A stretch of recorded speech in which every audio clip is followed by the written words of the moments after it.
Monsieur le Président de la République, après avoir été déclaré vainqueur de l'élection présidentielle de 2025 par le Conseil constitutionnel, vous venez de prêter serment et entamer donc un 8e mandat à la tête de notre État. Si le processus électoral est désormais clos du point de vue juridique, les cœurs de millions de Camerounais continuent de saigner. Depuis 3 semaines, notre pays vit des manifestations qui voient s'enchaîner des morts et des dégâts matériels aussi insupportables qu'injustifiables. Les Camerounais sont divisés entre la volonté d'exercer leur droit à manifester pacifiquement et celle de conduire librement leurs activités économiques. Les forces de défense et de sécurité sont divisées entre leur mission d'encadrement des populations et celle de répression en cas de désordre public. Les parents vivent entre la psychose de laisser leurs enfants se rendre à l'école et l'inquiétude du retard scolaire qu'ils accumulent en restant en sécurité à la maison. Les industries et les marchés opèrent au ralenti et laissent présager le risque d'une flambée des prix des produits de première nécessité. Monsieur le Président, vous n'ignorez rien du contexte de crise au milieu duquel vous invitez les Camerounais à continuer d'espérer en la grandeur de notre pays. 5 millions de concitoyens qui manifestent depuis des semaines ne sont pas tous des brigands ni de simples jeunes manipulés par les politiques. Ils sont le cri d'une génération qui est née sous les grandes ambitions, qui a grandi sous les grandes réalisations et qui peine toujours à saisir les grandes opportunités d'un Cameroun que vous nous promettiez, rigoureux dans la gestion des biens publics et exemplaire dans la promotion des valeurs morales. Ces jeunes qui ont investi nos rues, ou ceux qui ont répondu favorablement au mot d'ordre des villes mortes, sont la voix de millions de Camerounais qui ne croient plus en un système électoral dont le fonctionnement présente encore en 2025 des insuffisances graves qui entravent l'expression d'un jeu démocratique équitable. Comment nous dire de ne pas crier notre douleur en redoutant ces 7 prochaines années qui nous rappellent le souvenir douloureux des 7 années que nous venons de traverser? Des quartiers entiers de nos capitales politiques et économiques qui vivent sans eau. Les coupures d'électricité qui nous empêchent de faire tourner nos petits business.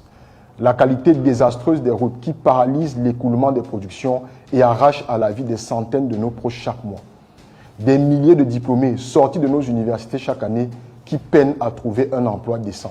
Des fonctionnaires qui ont oublié que leur mission première était de nous servir et non de se servir. Des élites qui nous narguent, qui nous briment et nous intimident au quotidien. Comment ne pas lutter pour éviter de vivre 7 années de plus de ce calvaire?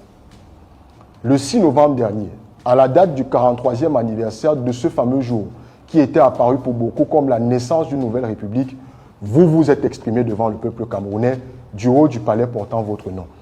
Vous avez reconnu la gravité de la situation autant que la profondeur des frustrations et l'ampleur des attentes. Vous avez dit tendre la main à tous et à chacun pour qu'ensemble nous jetions les bases pour un avenir meilleur. Vous avez appelé à l'union sacrée pour la paix. Monsieur le Président, comment construire une paix durable dans l'injustice? Comment construire une paix durable quand les gouvernants sont sourds aux cris de détresse de leurs administrés? Comment construire une paix durable en l'absence d'un développement économique qui crée de la prospérité? Comment mendier la paix quand les richesses de tous sont prises en otage par une petite minorité? Oui, nous voulons la paix, mais la paix dans la justice, la paix dans l'équité, la paix dans la méritocratie et la paix dans la prospérité pour tous les Camerounais. La gravité de la situation impose en effet un profond moment de réflexion à tous les acteurs politiques. Et ce moment s'impose encore plus à celles et ceux qui sont responsables de la rupture du contrat social entre les Camerounais et leurs dirigeants. Oui, Monsieur le Président, un sursaut patriotique national est impératif. Votre appel à l'union sacrée ne peut s'inscrire que dans la justice, la vérité et la recherche du consensus que nous dicte la pensée africaine multimillénaire.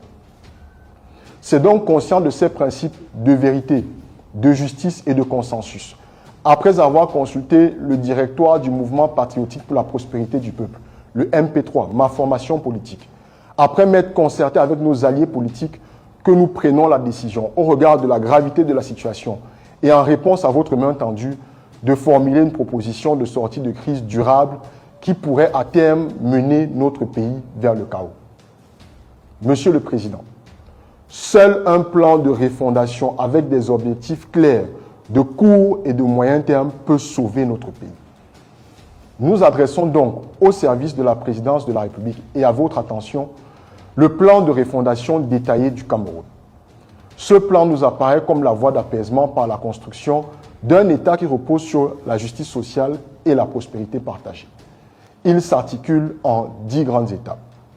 Premièrement, la libération immédiate et l'amnistie de tous les prisonniers politiques et d'opinion, qu'il s'agisse des Camerounais arrêtés dans le cadre des contestations dans les régions du Nord-Ouest et du Sud-Ouest depuis 2016, qu'il s'agisse des marcheurs pacifiques de 2020 ou encore des manifestants de la crise post-électorale actuelle. Deuxièmement, l'ouverture d'un dialogue avec toutes les parties prenantes à l'Union sacrée pour s'assurer d'un alignement des forces politiques et de la société civile sur les termes et objectifs de cette union à laquelle vous nous conviez. Troisièmement, la constitution d'un gouvernement d'union sacrée. Ce gouvernement devra prendre en compte l'équilibre des forces politiques et intégrer une forte présence des jeunes de moins de 50 ans et des femmes. Quatrièmement, la mise en place d'un dispositif coercitif de lutte contre la corruption et l'enrichissement illicite pour gouverner avec rigueur et transparence et afin de préserver les richesses nationales auxquelles servent l'épanouissement de tous les Camerounais. Cinquièmement, la révision consensuelle du code électoral avant la tenue de toute nouvelle élection. Sixièmement, la structuration et l'amorce d'un plan national de souveraineté pour assurer un développement économique et social qui se fonde sur l'exploitation durable de nos ressources naturelles.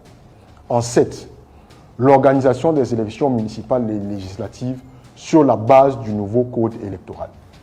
En 8, l'ouverture de la conférence nationale inclusive pour refonder notre modèle institutionnel à partir de larges consultations menées à toutes les strates de l'État.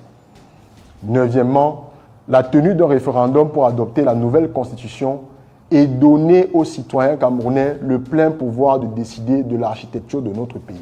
Et enfin, en 10, la mise en place des institutions prévues par la nouvelle constitution.